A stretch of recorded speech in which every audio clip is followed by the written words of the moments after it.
सबसे पहले आशुतोष से शुरू करूंगा मैं, क्योंकि आशुतोष का बड़ा इंटरेस्टिंग टेक है, और वो इंटरेस्टिंग टेक क्या है ये आ गया ऊपर। देखिए, आशुतोष कह रहे हैं टॉप 3 मुद्दों में मेरा पहला मुद्दा है नरेंद्र मोदी। गौर से सुनिए, आशुतोष का दूसरा मुद्दा है नरेंद्र मोदी, और आशुतोष का तीसरा मुद्दा भी यही है, नरेंद्र मोदी। अब आशुतोष आप ही बताइए, ये तीनों मुद्दे नरेंद्र मोदी कैसे हैं आपके? देखिए मानक, अगर पिछले 9 साल से अगर नरेंद्र मोदी देश के एक छत्र सबसे बड़े नेता हैं, और सारी चाहे पक्ष में हो चाहे विपक्ष में, पूरा विमर्श इस देश का सिर्फ मोदी जी के इर्द गिर्द होता है।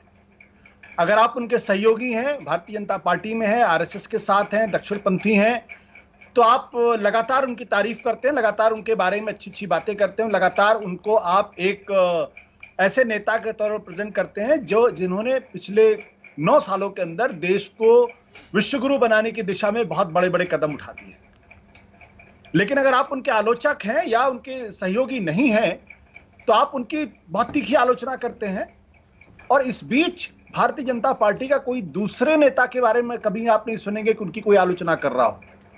तो जब वही सर्वे सर्वा है, तो 2024 का चुनाव भी एक तरीके से उनके इर्द गिर्द ही होगा। महंगाई का मुद्दा होगा तो वो भी नरेंद्र मोदी उसके लिए जिम्मेदार होंगे। अगर कहीं चीन का सवाल होगा, वो भी उसके लिए जिम्मेदार होंगे। अगर मणिपुर का प्रश्न उठाएंगे, वो भी उनके लिए वही मुद्दा होंगे। अडानी का सवाल होगा तो भी नरेंद्र मोदी उसके केंद्र में होंगे। तो जब वही भारत की राजनीति के केंद्र में है, पूरी राजनीति उनके इर्द गिर्द हो रही है, और ऐसा इंदिरा गांधी के बाद पहली बार हो रहा है। ऐसा नहीं था कि भारत की राजनीति में पहली बार ऐसा हो रहा है। इंदिरा गांधी थी, इंदिरा गांधी के पहले जवाहरलाल नेहरू थे। तो जवाहरलाल नेहरू के समय में देश की पूरी राजनीति, चाहे पक्ष में हो चाहे विपक्ष में हो, चाहे आलोचक हो चाहे समर्थक हो, वो उनके इर्द गिर्द करते थे। इसीलिए वो सवाल उठता था कि आफ्टर नेहरू हु, ये सवाल इसीलिए उठता था क्योंकि सबको लगता था कि बिना जवाहरलाल नेहरू के देश आगे नहीं बढ़ेगा। उनके बाद इंदिरा गांधी आई। इंदिरा गांधी के बारे में क्या कहा गया? India is Indira, Indira is India. तो वो क्यों कहा गया? क्योंकि पूरी राजनीति की धुरी वही थी। तो आज भी लगभग वही स्थिति है। अटल जी के जमाने में वो स्थिति नहीं थी। अटल जी के जमाने में भारतीय जनता पार्टी के अंदर भी लोग कहते थे, देखिए लाल कृष्ण आडवाणी है, अगर वो नहीं रहेंगे तो ये बन जाएंगे। एक जमाने में उनको डिप्टी पीएम बनाया गया, डिप्टी पीएमओ बनाने की बात की गई, और अटल जी को कहना पड़ा न टायर न रिटायर। वाजपेयी जी के नेतृत्व में विजय प्रस्थान वो फेमस उक्ति थी। तो मतलब आप ये कह रहे हैं आशुतोष, आप ये कह रहे हैं कि अगर विपक्ष चुनाव जीतेगा तो भी मोदी को अटैक करके, मोदी को घेरकर, मोदी से जोड़कर सारे मुद्दों को तभी जीत पाएगा, और बीजेपी अगर चुनाव जीतना चाहेगी तो मोदी को इन सब मुद्दों से पार पानी होगी। आप देख लीजिए ना, मैं ये क्या, मोदी को घेर कर चुनाव जीतना नहीं जीतना लगता नहीं। मेरा प्रश्न इसी बात को लेकर है कि राजनीति के केंद्र में वो है, और विपक्ष के लिए सबसे बड़ा मुद्दा नरेंद्र मोदी है। मतलब मोदी की इमेज को डेंट करना पड़ेगा ना, यही है ना मुद्दा। देखिए, राजनीति के अंदर तो करना पड़ेगा। अगर आपको वाकई 2024 के चुनाव में अगर आपको कामयाबी हासिल करनी है, तो सत्ता पक्ष के जो सबसे बड़े आइकॉन हैं, जो उनकी सबसे बड़ी ताकत है, आपको उसको ही कमजोर करना पड़ेगा। ओके। अगर आप उसको कमजोर नहीं करेंगे तो फिर आप चुनाव किस आप ये तो नहीं कह सकते कि नरेंद्र मोदी जी बहुत अच्छे लेकिन बीजेपी बहुत बुरी। ये तो आप नहीं कहेंगे चुनाव के अंदर।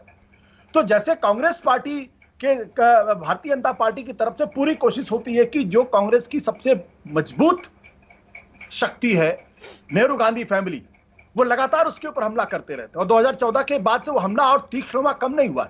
तो जाहिर सी बात है, विपक्ष को भी अगर अपनी सत्ता में बनानी है, अगर बीजेपी को हराना है, अगर 2024 में आने की उम्मीद पालनी है, तो नरेंद्र मोदी पर ही हमले करने पड़ेंगे, उनकी छवि को ही धूमिल करना पड़ेगा, और उन्हीं के इर्द गिर्द अपनी राजनीति करनी पड़ेगी। ओके, एक सवाल और आशुतोष, उसके बाद आगे जाऊंगा।